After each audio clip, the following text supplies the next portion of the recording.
তোমরা এখানে কি করছো? হ্যাঁ, আমি কতবার বলেছি যে আমি আমার গ্রিন রুমে অন্য কাউকে বরদাস্ত করতে পারি না। এই একবার বলে তোমরা বুঝতে পারো না, না? হ্যাঁ, আর এই মুকেশ কোথায়? মুকেশ, মুকেশ!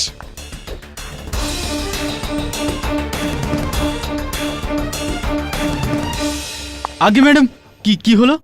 ওটাই যেটা তুমি করাচ্ছ। আমি বুঝতে পারছি না তোমাকে এখানে প্রোডাকশন ম্যানেজারের কাজটা কে দিয়েছে। হ্যাঁ, এটাই তোমার ম্যানেজমেন্ট?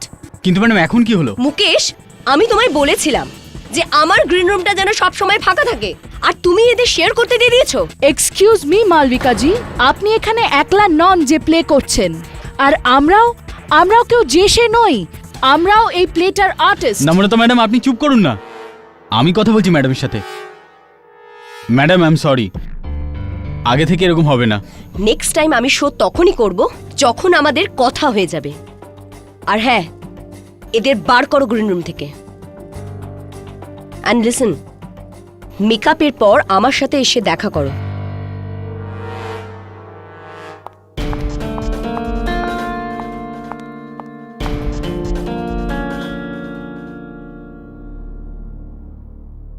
তুমি এখানে কি করছো?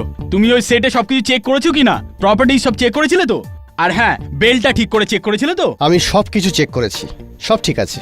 কিন্তু আপনি ওই সুপারস্টারকে বলুন যে বেলটাকে একটু আস্তে বাজায়, যেন এরকম না হয় বেলটা ওনার মাথায় এসে পড়ে। তুমি এই সব কথা কেন বলছো? আর তুমি এখানে কি করছো? তোমার তো প্রথম সিনে এন্ট্রি আছে, যাও গিয়ে তাড়াতাড়ি তৈরি হয়ে নাও। মুকেশ ভাই, আমি পুরোপুরি তৈরি, আপনি টেনশন নেবেন না। যুদ্ধের বাজনা বেজে গেছে, এবার শেষ পরিণতি চিন্তা কার? সিজারের জন্য যদি নিজের প্রাণ চলে যায় তাহলে কোনো আফসোস নেই। ভালো সমেশ, ভালো। এটাকে আর এক নোট ওপরে করো, আরো ভালো লাগবে। ঠিক আছে স্যার। আরে সবাই তৈরি তো? শো শুরু হবে এক্ষুনি। আরে আমরা কখন থেকে তো রেডি হয়ে বসে আছি, কিন্তু তোর ওই হিরোইন, ওই সুপারস্টার রেডি হয়েছে নাকি আমরা নিজেরাই গিয়ে ওকে মেকআপ করবো? আরে অভিজিৎ দাদা, আপনি তো সিনিয়র অ্যাক্টর। হ্যাঁ, ওর জন্য কি সিনিয়র কি জুনিয়র, সবাইকে একই লাঠিতে রাখে। জানি না ওটা কেমন অপায়া মুহূর্ত ছিল যখন সুরিন্দরজি এই মেয়েটাকে এই খেলায় নেবে ভাবছিল। সত্যি দাদা, যখন থেকে এসেছে না, স্টেজে কম আর আমার কাছে ড্রামা বেশি করছে। আর ওকে কেউ গিয়ে বোঝায় এই ফিল্মের লোকেদের নাটকবাজি স্টেজে একদম বরদাস্ত করা যায় না। তুই এত রেগে যাচ্ছিস কেন? এক কাজ কর, এক পেক খেয়ে নে আর সমস্ত ফ্রাস্ট্রেশনকে একেবারে সরিয়ে দে। এত সহজ নয়। এই টেনশনের ওষুধ এই মদ নয়, অন্য কিছুই করতে হবে। যখন কোনো রোগ বেশি বাড়াবাড়ি হয়ে যায় না, না ওষুধ কাজে লাগে না মদ। জানেন দাদা, যাওয়ার আগে বলে গেল গ্রিন রুমে এসে দেখা করো। তো জানা কি বলবে? না হলে টাকার কথা বলবে, আর না হলে ছেড়ে দেওয়ার ধমকি দেবে। আমি না এর ধমকি আর এর বদমাইশি আর সহ্য করতে পারছি না। তুই আর কি করবি রে? সহ্য করা ছাড়া তোর কাছে আর কি উপায় আছে? সব রোগের কিছু না কিছু ওষুধ তো আছেই।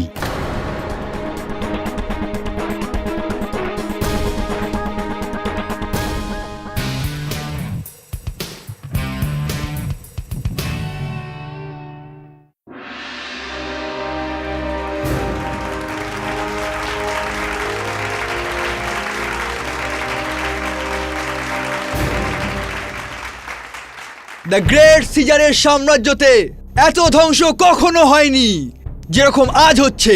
সমস্ত প্রজা চিন্তিত, আর সিজার এই ব্যাপারে কিছু জানেই না। খবর কি করে থাকবে? সিজার তো নিজেই ঘুমিয়ে রয়েছে। ও তো এটাও জানে না যে লোকেরা নিজেরা ভেতরে ভেতরে কতটা জ্বলছে। আসলে সে কে যে সিজারের কান অবধি জনগণের এই কষ্টের কথা পৌঁছে দেবে? কে করবে সিজারের কাছে সেই আবেদন? আমি নিয়ে যাব সিজারের কাছে প্রস্তাব।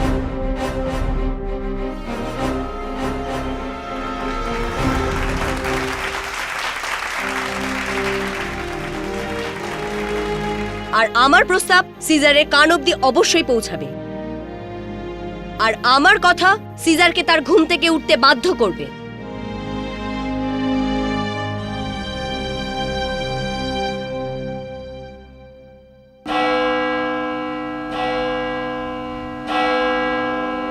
সিজারের বিরুদ্ধে বিদ্রোহকারীদের আমার তলোয়ারের সাথে মোকাবিলা করতে হবে।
She's dead.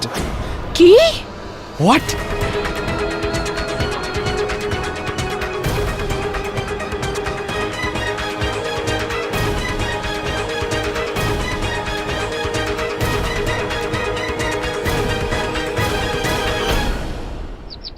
এই খবরটা পড়েছিস? কি স্যার?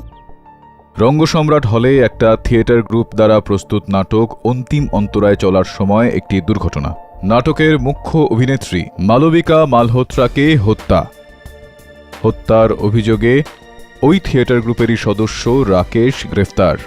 নির্দেশক সুরিন্দর শাহ এই নাটকটার 500তম শো পূর্ণ করতে চলেছিলেন, কিন্তু 499তম শোয়ে এই দুর্ঘটনাটা ঘটে গেল।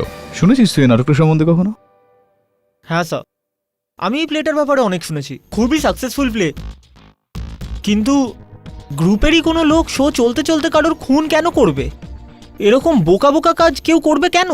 ও এইরকম কোনো কাজই করেনি। আরে অভিজিৎ, এত বছর পরে কোথায় ছিলে? এসো এসো এসো। আপনি একে চেনেন? কেবলমাত্র জানি না, আমি ওকে খুব ভালোভাবে চিনি। কলেজের সময়ের বন্ধু আমার। আরে কলেজে আমরা ওই যেই নাটকগুলো করতাম না, সেই নাটকগুলো নির্দেশনা করতো। কি খাবে বলো, চা না কফি? বন্ধু, চা কফি তো আমি খাই না, আর যা আমি খাই সেটা তো তুই আমাকে খেতেই দিবি না। দুর্ভাগ্যবশত তুমি যেটা খাও আমাদের মধ্যে কেউ সেটা খাই না। If I am not mistaken, এই প্লেটার হিরো আপনি। সিজার তো আপনিই প্লে করেন বোধহয়, তাই না? হ্যাঁ, একদম ঠিক। আর এবার আমি নিশ্চিতভাবে বলতে পারি যে এই ঘটনার জন্যই অভিজিৎ আমার কাছে এসেছে। তোমার আন্দাজ একদম ঠিক, কেডি।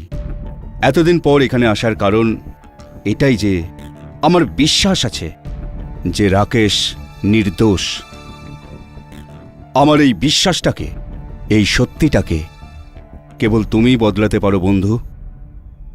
অভিজিৎ, যবে থেকে আমি তোমাকে চিনি তবে থেকে তুমি সব সময় সত্যির সঙ্গে ছিলে। এইবারও সত্যির খোঁজে আমি অবশ্যই তোমার সঙ্গ দেব। এই রকম মহিলাকে তো প্রাণে মেরে দেওয়া উচিত স্যার। আর স্যার, আমার যদি ক্ষমতা থাকতো না তাহলে আমি ওকে কবে প্রাণে মেরে দিতাম। কিন্তু স্যার, আমি মানিনি ওকে। স্যার, যদি ওকে মারারই হতো তাহলে তো আমি যে কোনো জায়গায় মারতে পারতাম স্যার। চলন্ত শোতে ওকে মারার আমার কি দরকার ছিল? কিন্তু তোমার মনে মালবিকার বিরুদ্ধে এতটাই ঘৃণা, এতটাই ক্রোধ কেন রয়েছে? স্যার, আমাদের থিয়েটার গ্রুপের 500তম শো কমপ্লিট হতে যাচ্ছিল, সব কিছু ঠিকঠাক চলছিল। স্যার, আমাদের শোয়ের ডিরেক্টর আমাকে প্রমিস করেছিল উনি আমাকে একটা প্রমিনেন্ট রোল দেবেন, সিজারের সেনাপতির। কিন্তু স্যার, ওই মহিলা মালবিকা, স্যার, ও চক্করে ওই রোল যেটা যেটা আমি পেতে যাচ্ছিলাম ওই নতুন ছেলেটার হাতে চলে গেল। স্যার, 5 বছর দিয়েছি আমি, 5 বছর এই নাটকে, কিন্তু ওই মালবিকার চক্করে সব শেষ হয়ে গেল। স্যার, ফ্রাস্ট্রেটেড হয়ে গেছিলাম আমি, মাথা খারাপ হয়ে গেছিল আমার। কোথাও এরকমটা নয় তো যে এই ক্রোধের কারণে, এই ফ্রাস্ট্রেশনের কারণে তুমি মালবিকাকে? না স্যার, স্যার আমরা অ্যাক্টার্স। স্যার, আমাদের সমস্ত ফ্রাস্ট্রেশন, সমস্ত ঝগড়া লড়াই সব স্টেজে গিয়ে শেষ হয়ে যায়। স্যার, এগুলো কিছুই মনে রাখি না। আর স্যার, ওই দিন সব কিছু ঠিকঠাক চলছিল, সব কিছু। সমস্ত মুভমেন্ট ঠিক ছিল আর আমি ঠিক মোমেন্টে তলোয়ারটা চালাই, কিন্তু স্যার ভুলটা মালবিকারই ছিল।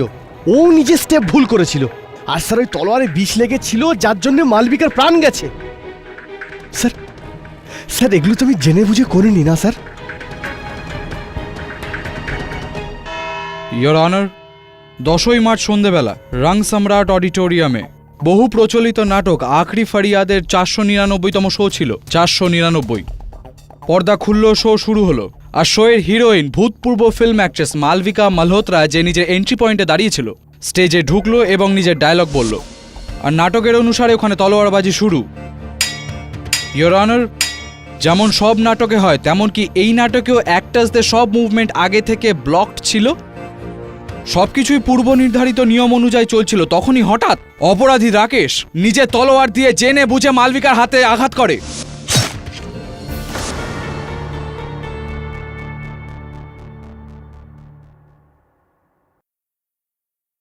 তলোয়ারে ধার ছিল না ইয়োর অনার, তাই জন্য ওর হাত কাটেনি, কিন্তু একটা ছোট চোট এসছিল। যাই হোক, এখন অবধি তো সব ঠিকই ছিল, কিন্তু সবচেয়ে অদ্ভুত ঘটনা হলো 2 মিনিটের মধ্যে মালবিকার মৃত্যু হলো ওখানেই স্টেজে। আর এই মার্ডারটা হতে ওখানে বসে থাকা প্রতিটা মানুষ দেখেছে। Am I right? Sir sir এগুলো আমি জেনে শুনে করিনি স্যার, ভুল মালবিকা ছিল। ও ভুল স্টেপ নিয়েছিল, তাই আমার তলোয়ার ওর হাতে লাগে আর ওর হাত কেটে যায়। আর ওইটুকু কেটে যাওয়ার জন্য ওর মৃত্যু হয়ে গেল? না, আপনি এটা বলতে চাইছেন যে একটা ছোট এইটুকু একটা কাটার জন্য 2 মিনিটে একটা মানুষের মৃত্যু হতে পারে, এটাই বলতে চাইছেন আপনি? না স্যার, আমি এটা বলতে চাইনি। আপনার মানেটা পরিষ্কার। আপনি চেয়েছিলেন যে চলতে থাকা নাটকে আপনি মালবিকার ওপর তলোয়ার দিয়ে আঘাত করেন, যেটাতে কোনো ধার নেই, কিন্তু ওর কেটে যায় এবং ও চোট আসে। এটাই আপনি চেয়েছিলেন, কারণ আপনি তলোয়ারে আগে থেকে বিষ লাগিয়ে রেখেছিলেন রাকেশ, যেটার কারণে ওই বিষের প্রতিক্রিয়ায় মালবিকার মৃত্যু হয়ে যায়। ইয়োর অনার, পোস্টমর্টম রিপোর্টেও মালবিকার মৃত্যুর কারণ বিষই। স্যার আমি কি করে বলবো যে ওই তলোয়ারে বিষ কোথা থেকে এলো? আর স্যার আমি মালবিকাকে মারিনি স্যার, সত্যি। অদ্ভুত অ্যাক্টর আপনি, ফিল্মে ট্রাই করুন। কি সব বলছেন আপনি? হ্যাঁ, এই নাটকে অভিনয় তো করছিলেনই আপনি, কিন্তু এই সেট আর প্রপার্টির দায়িত্ব আপনাকেই দেওয়া হয়েছিল। আর এটা তো খুবই নিশ্চিত যে ওই তলোয়ারটাও প্রপার্টিরই একটা অংশ। হ্যাঁ, ঠিক বলছি আমি? আপনি এই কথাটা মানেন? তাহলে দায়িত্ব যদি আপনার হয় এবং তলোয়ারটাও যদি আপনার হয়, তাহলে আপনি জানেন না যে তলোয়ারে বিষ কি করে লাগলো? স্যার আমি জানি না, কিন্তু জজ সাহেব সত্যি আমি কাউকে খুন টুন করিনি। কিন্তু খুন করার পরিকল্পনাটা তো আপনারই ছিল না? যদি পরিকল্পনা আপনার হয়, তাহলে অন্য কেউ কি করে কার্যকর করবে? এটা আমি বুঝলাম না। আপনি বলুন যে মালবিকার সাথে আপনার কোনোদিন কোনো প্রবলেম ছিল না, আর আপনি ওকে রাস্তা থেকে সরাতেই চাইতেন না, বলুন।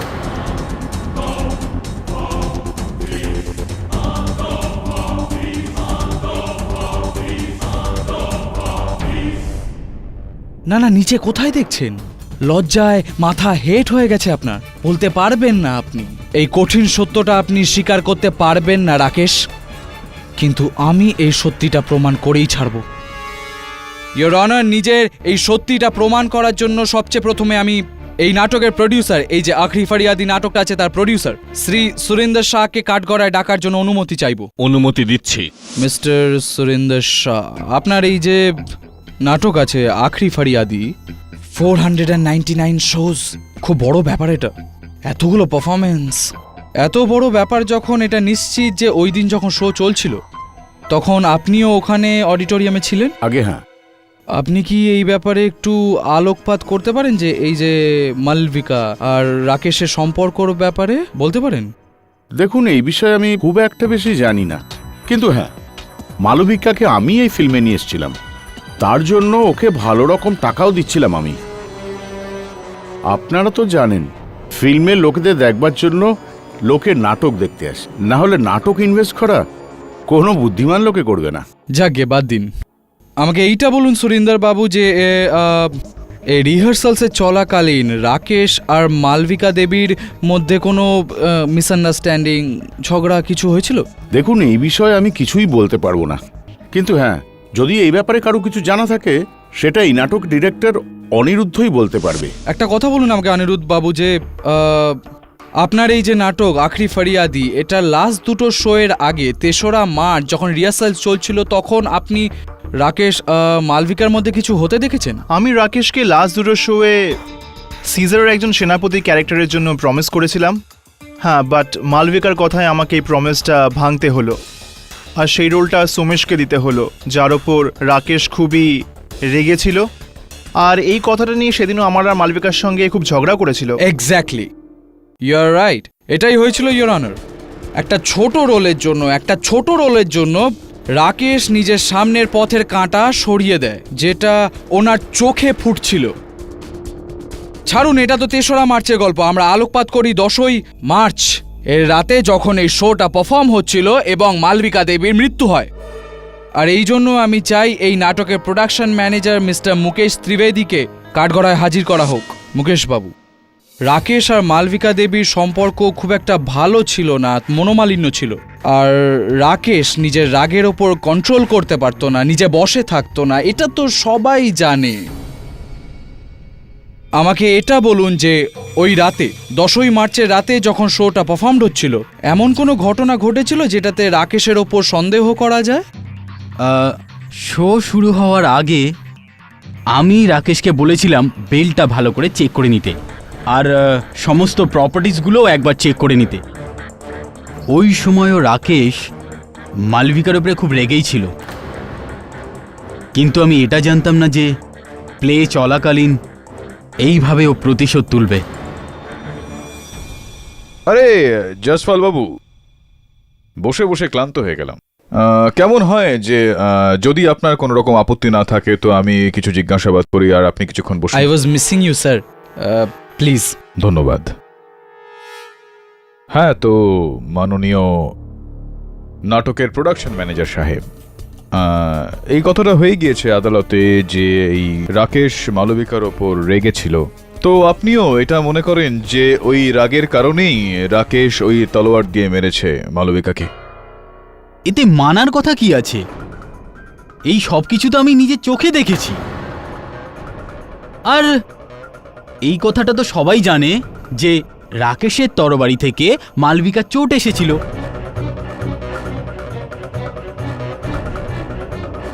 এক্ষুনি জসওয়াল স্যার প্রমাণ করেছে যে ওই তরোয়ালে বিষ। হ্যাঁ হ্যাঁ হ্যাঁ, জসওয়াল সাহেব তো আদালতকে বলেছেন, ফরেনসিক্স রিপোর্ট এটা বলছে যে ওই তলোয়ারে বিষ মাখানো ছিল, কিন্তু জসওয়াল সাহেব এখনো পর্যন্ত যেটা প্রমাণ করেননি তা হলো যে ওই রাকেশই ওই তলোয়ারটায় বিষ মাখিয়েছে। আর যাই হোক না কেন, এই কথাটারও সঠিক সময় আসবে। এটা বলুন যে প্রোডাকশন ম্যানেজার সাহেব, যে এই যে শো, এই খেলা যেটা আপনারা দেখান, এই তলোয়ারের যে দৃশ্যটা রয়েছে, এটা তো পরিষ্কার যে এটার পূর্ব অভ্যাস সমস্ত অভিনেতা, সমস্ত কুশীলবরা করেছেন নিশ্চয়ই। একদম, ইনফ্যাক্ট সব অ্যাক্টর এই সিকোয়েন্সটাকে খুব ভালোভাবে করতো। তো মুকেশবাবু, এইটা বলুন যে এতটাই আগে অভ্যাস করার সত্ত্বেও কি করে এটা সম্ভব যে ওই তলোয়ারটা গিয়ে মালবিকার হাতে লাগলো? কি মনে হয় আপনার, ওনার ক্রোধ ছাড়া অন্য কোনো কারণ থাকতে পারে? মিস্টার পাঠক, এসে গেছেন আপনার জয়সওয়াল সাহেব, বলুন বাবু বলুন। কি আপনি প্রমাণ কি করতে চাইছেন? মালবিকা দেবী হয়তো নিজেই ওই তলোয়ারে বিষ লাগিয়েছেন, আর ওনার পা নিজেই এরকম ভুল পড়েছে, হয়তো নিজেই নিজের হাত এরকম মাঝখানে দিয়েছেন হয়তো, যাতে ওনার হাত কেটে যায় আর ওনার মৃত্যু হয়ে যায়। আত্মহত্যা? না জয়সওয়াল বাবু, খুব একটা খুশি আমার হচ্ছে না এটা ভেবে আপনাকে এতটা মূর্খের মতো কথা বলতে দেখে। কেন কেউ নিজেরই মৃত্যুর এভাবে জাল বুনবে? যদি আপনি পোস্টমর্টেম রিপোর্ট মন দিয়ে পড়তেন তাহলে আপনি এই বিষয়টা ইঙ্গিত পেতেন। যে সময় মালবিকার মৃত্যু হয়েছিল সেই সময় ওর রক্তে অল্প মাত্রায় হোক তবুও ঘুমের ওষুধ ছিল।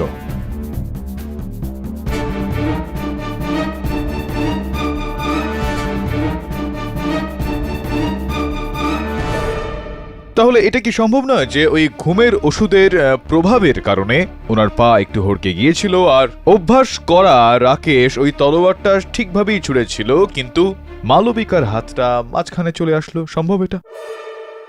কিন্তু তলোয়ারে বিষ কোথা থেকে এলো? এই প্রশ্নের উত্তরটাও আমি দেব, তবে তার আগে আমার একটা প্রশ্ন রয়েছে যে মালবিকার রক্তে ঘুমের ওষুধটা কোথা থেকে আসলো? ইওর অনার, এই ঘুমের ওষুধটা একটা আয়ুর্বেদিক ওষুধের সঙ্গে মেশানো হয়েছিল যেটাকে মুলাইঠি বলা হয়, এবং যেটা হামেশাই যারা অভিনেতা, যারা নাটক করেন, তারা গলা ঠিক রাখার জন্য খেয়ে থাকেন। আর একটা প্রশ্ন রয়েছে যে এই মুলাঠিতে ওই ঘুমের ওষুধটা এলো কিভাবে, আর এই ওষুধটা মালবিকাকে দিল কে?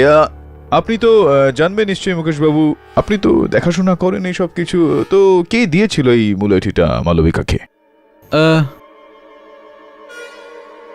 আমাদের গ্রুপে সুমেশই মুলেটি খেত।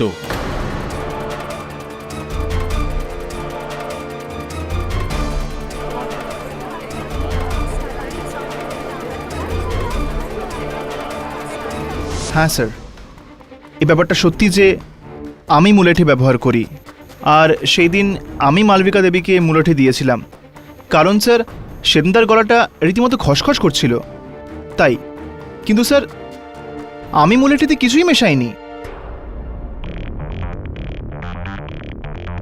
আর স্যার আপনি বলুন আমি এরকম কেন করব? মালবিকা ম্যাডামের কারণেই তো আমি নাটকে একটা ইম্পর্ট্যান্ট রোল পেয়েছি।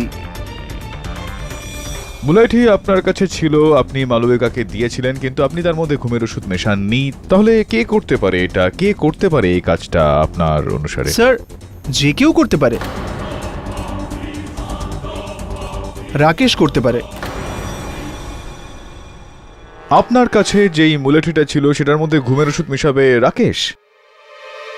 মুকেশ বাবু করতে পারেন।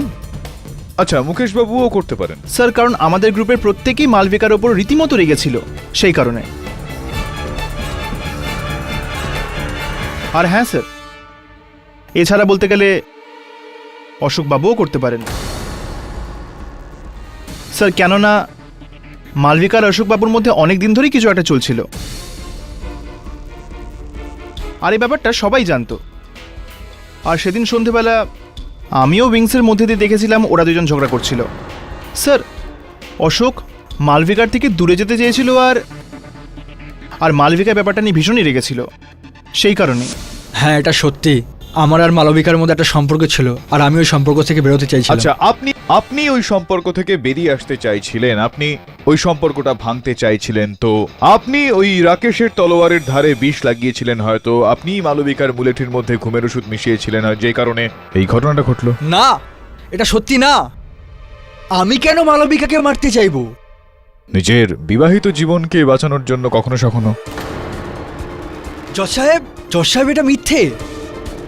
আমার ওপর মিথ্যে অভিযোগ দেওয়া হচ্ছে, এগুলো সব মিথ্যে।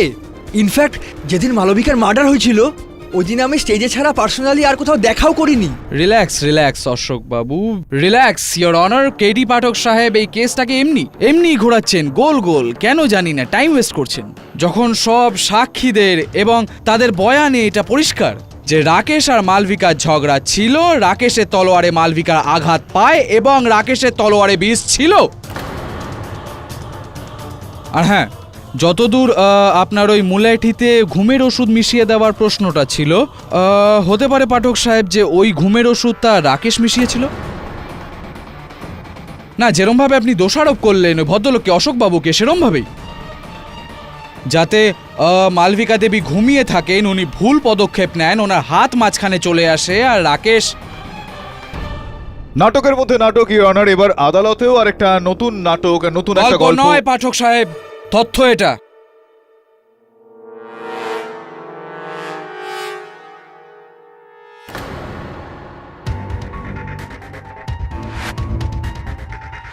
জসপাল সাহেব, একটা তথ্য জসপাল সাহেব, আমার সহযোগীও খুঁজে নিয়ে এসেছেন ওখানকার গ্রিন রুম আর অডিটোরিয়ামের খানা তল্লাশি করে, যেটা সম্ভবত আপনার তথ্যকে মিথ্যা প্রমাণিত করে দিতে পারে। দেখি কি হয় যায়। এটাই অশোকবাবু, আপনার বক্তব্য অনুযায়ী যেই দিন মালবিকার মৃত্যু হয় সেই দিন স্টেজ ছাড়া বাইরে কোথাও অন্য কোনো জায়গায় আপনার মালবিকার সঙ্গে দেখা হয়নি।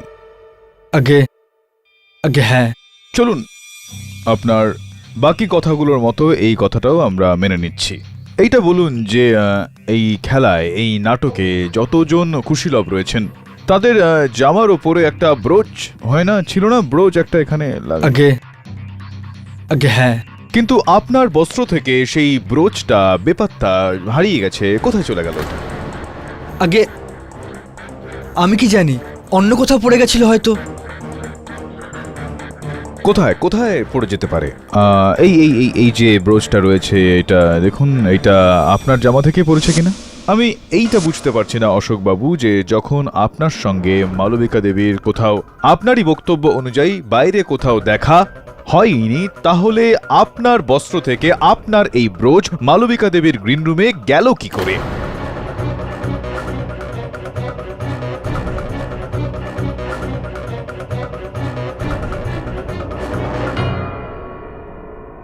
দেখুন, আমি কিচ্ছু জানি না ওটা ওখানে কি করে আসলো। এই ছোট সুন্দর শিশিটা সম্বন্ধে নিশ্চয়ই আপনার কাছে বেশ কিছু খবরাখবর রয়েছে। এটা সেই শিশি যেটার মধ্যে বিষ ছিল, যে বিষটা ওই তলোয়ারের ধারে লাগানো হয়েছিল।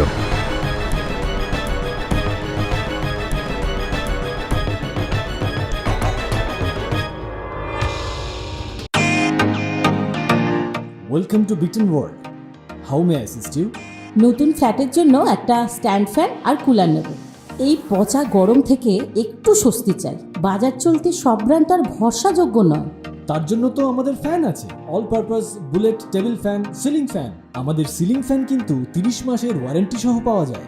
আছে ফারাটা 2 বছরের ওয়ারেন্টি, 17 থেকে 20 মিটার এয়ার ফ্লো, মধ্যবিত্তের সাধ্যের মধ্যে একমাত্র ভরসাযোগ্য ব্র্যান্ড বিটন। আমাদের কুলারের কিন্তু অনেক range, 45 litres, 50 litres, 70 litres, 90 litres, 110 litres. Honeycomb সহযোগে বিটনের সব কুলারের ওয়ারেন্টি 1 বছর। চেনা হাওয়ায় অচেনা অনুভূতির জন্য একমাত্র আদর্শ বিটন। গরমে স্বস্তি পেতে বিটনের ফ্যান হোক বা কুলার, আজই আনুন বাড়িতে। Vuitton, digitally yours. এইটা আপনি দেখেছেন এভিডেন্স? হ্যাঁ স্যার, 1 মিনিট। এই এই এই শিশি তো রাকেশের। রাকেশের শিশি এটা? আগে স্যার। সি, আশ্চর্যজনক বিষয় এটা যে রাকেশের এই শিশিতে আপনার আঙুলের ছাপ কিভাবে এলো? How is it possible?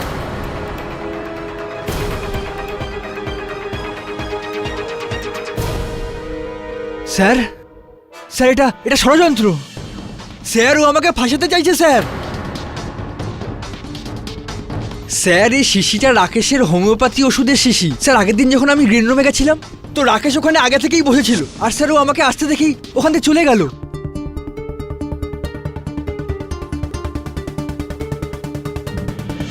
Sir, আমি ওই সময় স্যার আমি ওই শিশি ওর হাতে দিয়েছিলাম।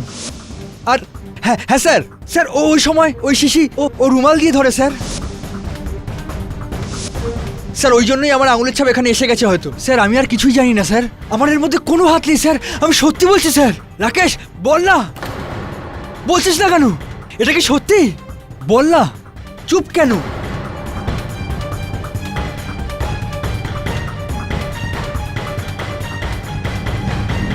রাকেশ বাবু, আপনি কি অশোক বাবুর কথার সঙ্গে সহমত? অশোক সত্যি বলছে স্যার, এই শিশি আমারই। কিন্তু স্যার, এটাও সত্যি যে ওই দিন এই শিশিটা হারিয়ে গিয়েছিল, আর স্যার অশোকই তুলে আমাকে দিয়েছিল। ওই দিন আমার হাতে পেন্ট লেগেছিল, আর তাই ওই শিশিটা আমি রুমাল দিয়ে ধরি। স্যার, তারপরে ওই শিশিটা আমি লাইট বুথে গিয়ে রেখে দিই। কিন্তু স্যার, যখন আমি দ্বিতীয়বার ওটা খুঁজতে গেলাম না স্যার, ওটা আমি পেলামই না। আপনি মিথ্যে বলছেন, মিথ্যে বলছেন আপনি। এটা একদমই হয়নি, বরঞ্চ এইটা হয়েছিল যে আপনি পুরো ষড়যন্ত্রটা করেছিলেন আশোককে ফাঁসানোর। নিজের শিশিতে আশোকের আঙ্গুলের ছাপ থাকার সুযোগটা নিলেন, ওর ব্রশারটা মালবিকা গ্রিন রুমে রাখলেন, আর তারপর ওর মুলেঠিতে ঘুমের ওষুধ মেশালেন, আর নিজের তলোয়ারে বিষ। এখন তো এই কেস পুরো পরিষ্কার হয়ে গেছে ইয়োর অনার। থ্যাংক ইউ পাঠক সাহেব। ধন্যবাদটা এই কারণে বলছি আমি, কারণ এই যে রাকেশের যে ওষুধের শিশিটা ছিল, যেটাতে বিষটা ছিল, ওটা আদালতের সামনে পেশ করে আপনি কেসটা আরও পরিষ্কার করে দিয়েছেন যে এই খুনটা রাকেশই করেছিল, এমনকি জেনে বুঝে ও ষড়যন্ত্র করেছিল। তাই জন্য ইয়োর অনার, আমি আদালতকে এটা অনুরোধ করব যে আপনি আপনার রায় ঘোষণা করুন আর অপরাধীকে কঠিনতম শাস্তি দিন। মিস্টার পাঠক, আপনি আপনার মক্কেল যে নির্দোষ সেটা প্রমাণের জন্য অন্য কোনো সাফাই পেশ করবেন? ইয়োর অনার, ডিফেন্স এই কেসের একটু তল্লাশি করতে চায় আর পরবর্তী শুনানির আবেদন করছে।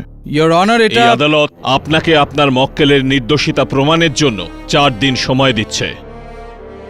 ততদিন এই আদালত মুলতুবি রাখা হলো।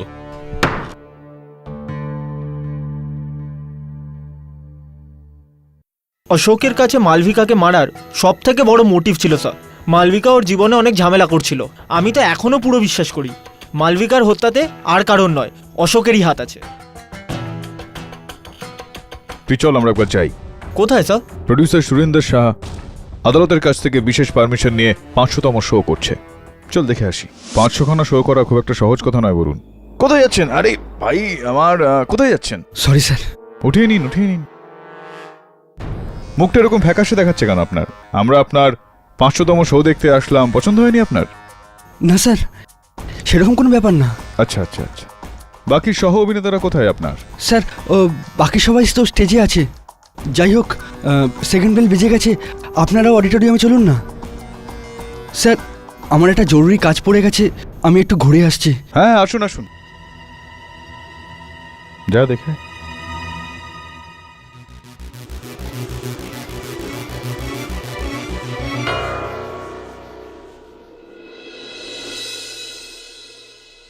তোমার শেষ সময় চলে এসেছে সিজার।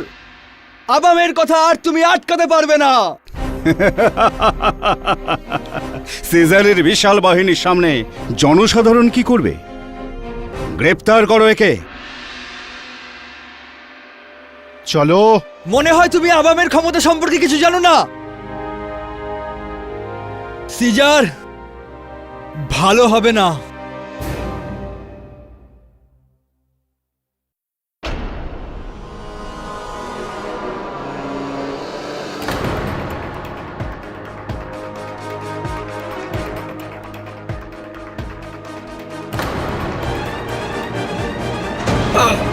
অশোক,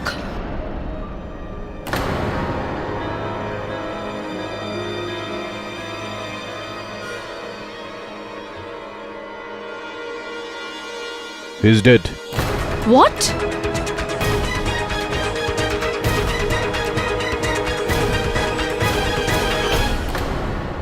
বরুণ, পুলিশকে ফোন কর। তুই যখন ওর পিছনে গিয়েছিলি, ওই এনভেলপটা কাকে দিয়েছিল? স্যার, একজন লোক ছিল, কিন্তু ওই লোকটাকে এখানে দেখতে পাচ্ছি না। হয়তো বাইরের লোক ছিল। হ্যালো দাভে। ইয়োর অনার, আরও একবার চলন্ত নাটকে খুন হওয়াতে এটা আবার প্রমাণ হলো যে রাকেশ সর্বপ্রথমে মালবিকার খুন করলো এবং তারপর অশোককে ফাঁসানোর চেষ্টা করলো। আর যখন ওর এই প্রচেষ্টাও ব্যর্থ হলো, তখন ও নিজের সাথীর সাহায্যে অশোককেও মেরে ফেললো। জয়সল বাবু, এই বন্ধুর নামটা একবার কষ্ট করে বলতে পারবেন আদালতে? আগে আপনার অনুরোধ শিরোধার্য স্যার, আর সাথে একটা না, দুটো। প্রথমটা তো ওই বিষ, যেটা লিপ লাইনারে লেগেছিল, আর ইয়োর অনার পোস্টমর্টম রিপোর্ট অনুযায়ী অশোকের মৃত্যুও ওই লিপ লাইনারে লেগে থাকা বিষের জন্যই হয়েছে। আর পাঠক সাহেব খুনি এটা খুব ভালোভাবেই জানতো যে অশোকের নিজের জিভ দিয়ে নিজের ঠোঁটটা ভেজানোর অভ্যেস ছিল এরকম, আর ও এই ব্যাপারটারই সুযোগ নেয়। আর ইয়োর অনার, অশোক নিজের অভ্যেস অনুযায়ী চলন্ত প্লেয়ের মধ্যে নিজের জিভ দিয়ে নিজের ঠোঁটটা ভেজায়, যাতে নিচের যে লিপ লাইনারটা ছিল, যেটাতে বিষ লাগানো ছিল, সেটা জিভে লেগে যায় আর অশোক মরে যায়। এখন দ্বিতীয় সাথী, রাকেশের সাহায্যকারী, ওর পুরনো পরম মিত্র, your honour, makeup man Yogesh.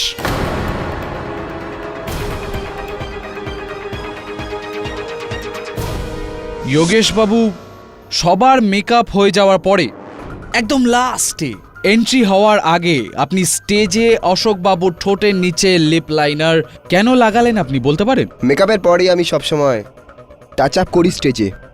যখন সবাই স্টেজে চলে এসেছিল তখন অশোকও স্টেজে এলো, আমি স্টেজেতেই অশোককে টাচ আপ করেছিলাম।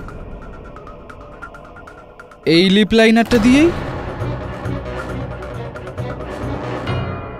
এই লিপ লাইনারটা দিয়েই আপনি ঠোঁটের নিচে অশোকের ওই মেকআপে টাচ আপ করলেন যেটাতে বিষ ছিল?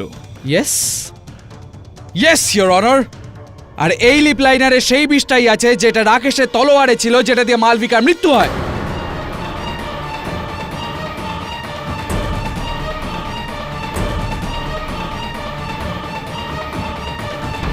একটা কথা বলুন যোগেশ বাবু, দুটো জায়গাতেই আপনি এই বিষটাই ব্যবহার করেছিলেন তাই না? কি ফালতু কথা বলছেন আপনি? বাজে কথা আমি না, আপনি বলছেন। যদি আপনি মেকআপ ম্যান হন, আপনার হাতেই যদি লিপ লাইনার থাকে, তাহলে আপনি কি করে জানেন না যে বিষ কোথা থেকে এলো? আমি কি করে জানবো? আমি তো সবার সাথে স্টেজে ছিলাম, আর যখন অশোক এলো তো আমি লিপ লাইনার নিতে আমার গ্রিন রুমে গেলাম। ঠিক সেই সময় হয়তো কেউ লিপ লাইনার চেঞ্জ করে দিয়েছিল। মেকআপ ম্যান আপনি, লিপ লাইনার আপনার কাছে থাকে, চেঞ্জটা অন্য কেউ করলো কেন? কে করেছে বলতে পারেন আপনি? না না, কে করেছে তাড়াতাড়ি বলুন। শো এর দিন বিকেলে যখন সবাই স্টেজে ছিল আর আমি গ্রিন রুমে লিপ লাইনার নিতে গেছিলাম, তো আমি ওখান থেকে নর্মদাকে বেরোতে দেখলাম।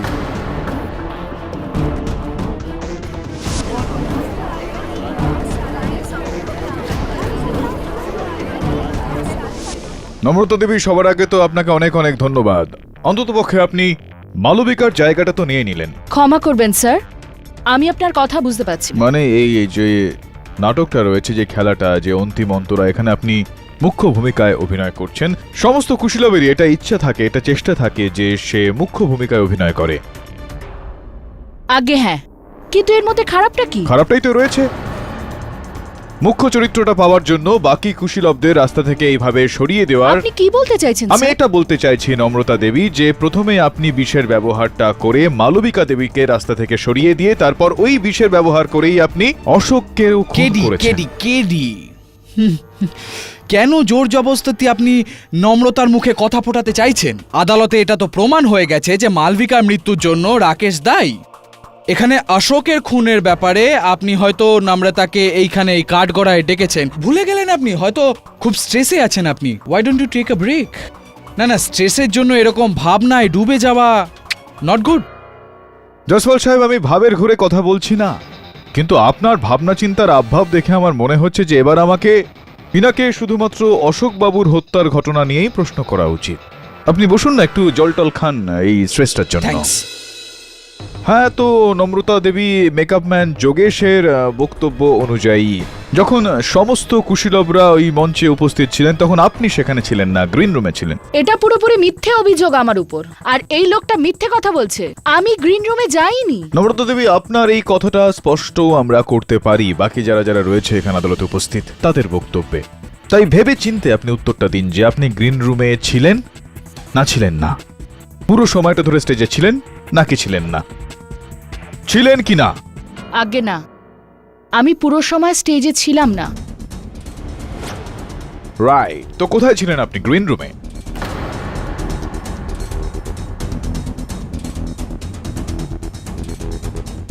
আমি আমাদের প্রোডিউসার সুরেন্দ্রজির সঙ্গে ছিলাম।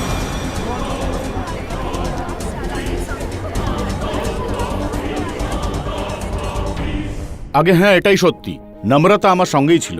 ওর মালবিকার জায়গায় মেইন রোল করার কথা ছিল, এই জন্য নাটক শুরুর আগে আমি সব কথা ক্লিয়ার করে নিতে চেয়েছিলাম।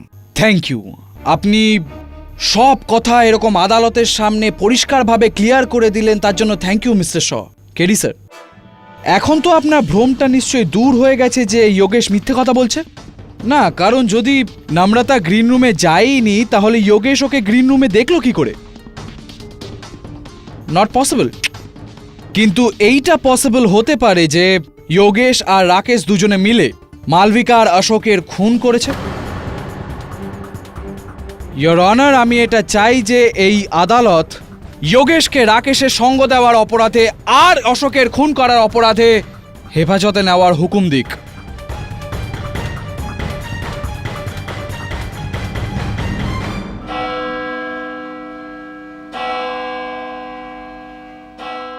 এই আদালত পরবর্তী শুনানি পর্যন্ত মুলতবি রইল।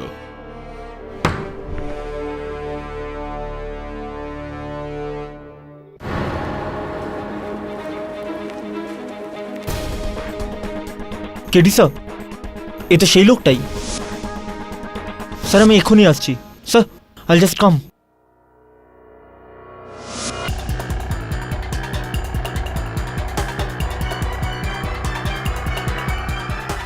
তুই ওই লোকটাই না যাকে সেদিন অশোক পেপারস দিয়েছিল? সত্যি বল নইলে। স্যার আমি তো একটু ছোটোখাটো ড্রাইভার স্যার। স্যার ওই পেপারটা আমার সাহেবের জন্য ছিল। অশোক স্যার আমার সাহেবকে ব্ল্যাকমেল করছিল। আমি এই পেপারটা পড়ে ফেলেছিলাম। ওতে লেখা ছিল যদি আজ রাতে আমি 50 লাখ টাকা না পাই তো সত্যিটা সবার সামনে চলে আসবে। মিস অশোক, আপনার দুঃখটা আমরা বুঝতে পারছি। অশোকের আসল হত্যাকারী পর্যন্ত পৌঁছতে চাই আমরা। কিছু জানতেন আপনি এই ওর নাটকের সম্বন্ধে? আমি বেশি কিছু জানি না। আমি ওনার প্লেয়ের ব্যাপারে কখনো ইন্টারফেয়ার করতাম না। কিন্তু হ্যাঁ, যেদিন রাতে ওনার খুন হয় ওই দিন সকালে উনি আমাকে এই খামটা দিয়েছিলেন আর বলেছিলেন উনি ফোন করলে আমি যেন এটা পোস্ট করে দিই। আমি দেখতে পারি একটু এটা?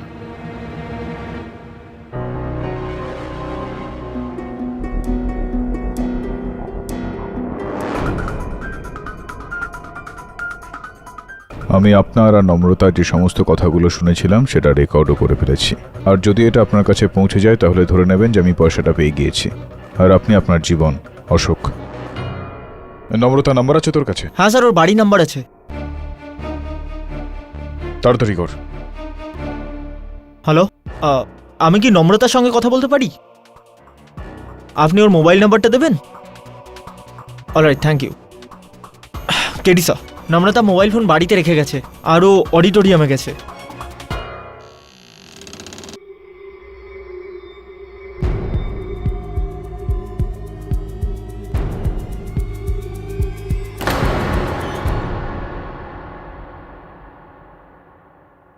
আপনি আমাকে এখানে কেন ডেকেছেন? আর এই লাইটটা কেন এত? আমি বলেছিলাম না তুমি আমার সাথে থাকলে আমি তোমাকে মালবিকার জায়গায় পৌঁছে দেব। হ্যাঁ, আমি তোমাকে মালবিকার জায়গাতেই পৌঁছে দিচ্ছি। মানে?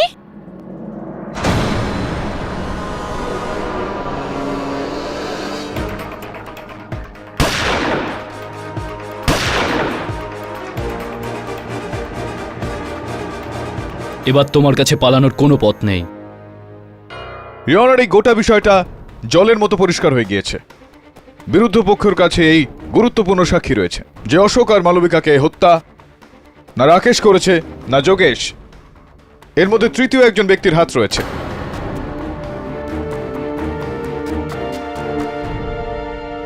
ইয়োর অনার, যদি কেডি সাহেব এটা বলতে চান যে উনি কেসটা সলভ করে দিয়েছেন তাহলে এই গল্পগুলো শোনানোর মানেটা কি স্যার? কেন আদালত আর আমার সময় নষ্ট করছেন? পরিষ্কারভাবে বলে দিলেই তো হয় যে কার দিকে ইশারা আপনার। হ্যাঁ বলবো তো, হ্যাঁ শুধু বলবো না, দেখিয়েও দেব। ইন্সপেক্টর দাবে আসুন।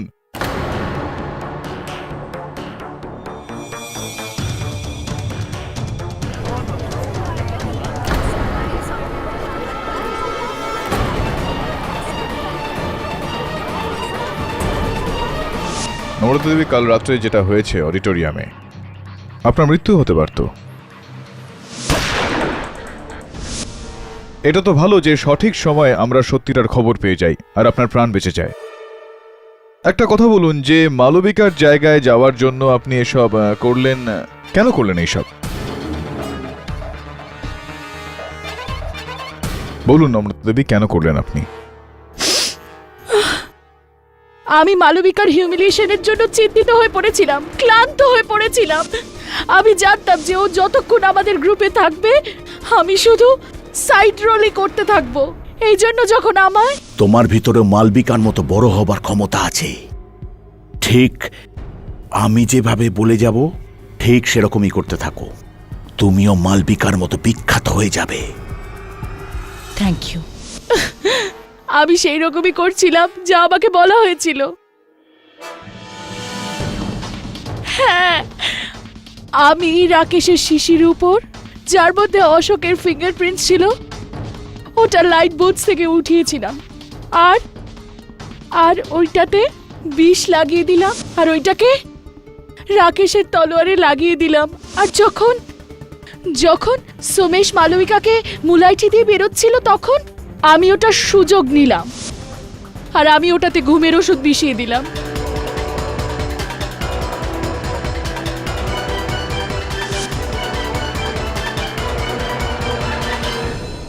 আর এই ঘুমের ওষুধের কারণে ইওর অনার মঞ্চের ওপর মালবিকার পা টলে যায় আর রাকেশের হাতে বিষ মাখানো ওই তলোয়ারে ওর হাতে চোট লেগে যায়, যে কারণে ওর মৃত্যুটা হয়। একটা বিষয় আমি বুঝতে পারলাম, নম্রতা দেবী, অশোককে মেরে ফেলার কি প্রয়োজনীয়তা ছিল আপনার? দেখুন, আমি ওইটাই করেছি যেটা আমাকে বলা হয়েছিল। এই জন্যই আমি ওই শিশিটা নিই যেটার মধ্যে অশোকের ফিঙ্গারপ্রিন্টস ছিল। অশোকের ব্রাউজ আমি মালবিকার রুমে রেখে দিলাম। আর তারপর ইওর অনার অশোকের গ্রিন রুমে গিয়ে ওর লিপ লাইনারের জায়গায় ইনি সেই লিপ লাইনারটা রাখলেন যেটা বিষ মাখানো ছিল।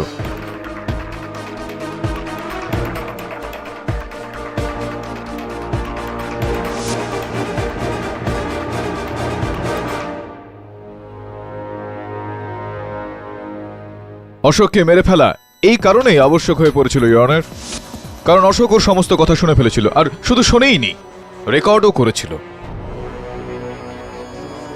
কেউ জানতে পারবে না তো আমরা যে এই ব্যাপারে কারোর সাথে কোনো রকম কথা বলার প্রয়োজন নেই। আমি তোমাকে যা কথা দিয়েছিলাম সব রেখেছি। তুমিও সবকিছু ভুলে যাও। মালবিকাকে রাকেশ খুন করেছে, সবার সন্দেহ অশোকের উপরই আছে। ঠিক আছে। কে ওখানে? অশোক। নম্রতা দেবী, এই কারণেই আপনি অশোককে হত্যা করলেন। Am I right or am I right? হ্যাঁ, এইসব আমি করেছি, কিন্তু এই সবে আমি একলা ছিলাম না। এইসব আমি কারোর কথা মতো করেছি। 100% সত্যি ইওর অনার, কারোর কথাতে উনি এটা করেছেন। আর সেই কেউয়ের নাম সুরেন্দর শাহ। সুরেন্দর শাহ।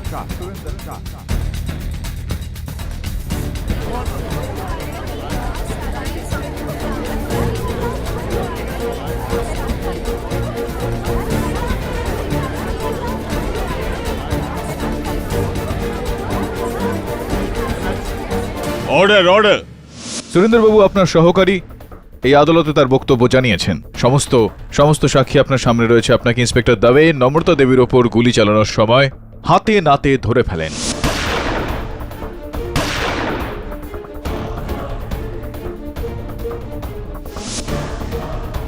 এখন কোন রকম আমতা আমতা না করে পরিষ্কার বলে দিন যে কেন। কেননা আমি মালবিকাকে ভালোবাসতাম।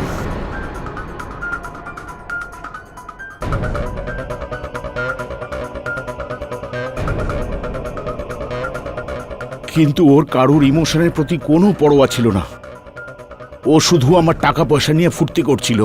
আমি ছাড়া জানি না আর কত লোকের সাথে ওর সম্পর্ক ছিল।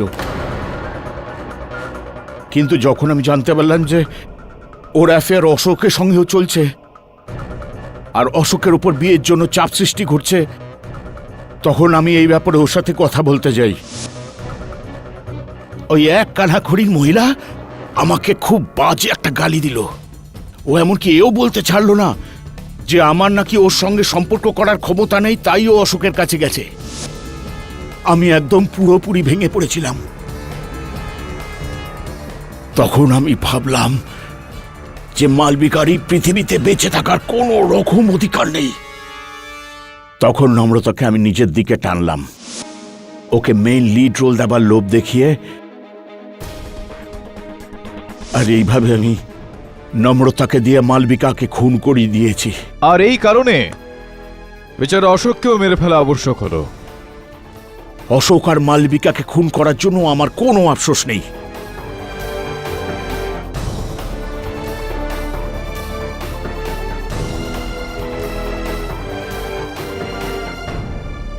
The defense rests, Your Honor.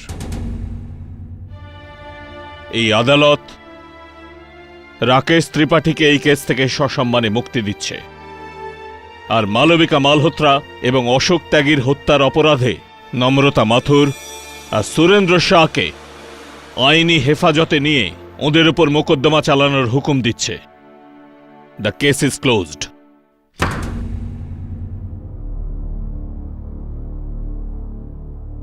On time, every time. কি বলবো, সময় সময়ের খেলা, তাই না?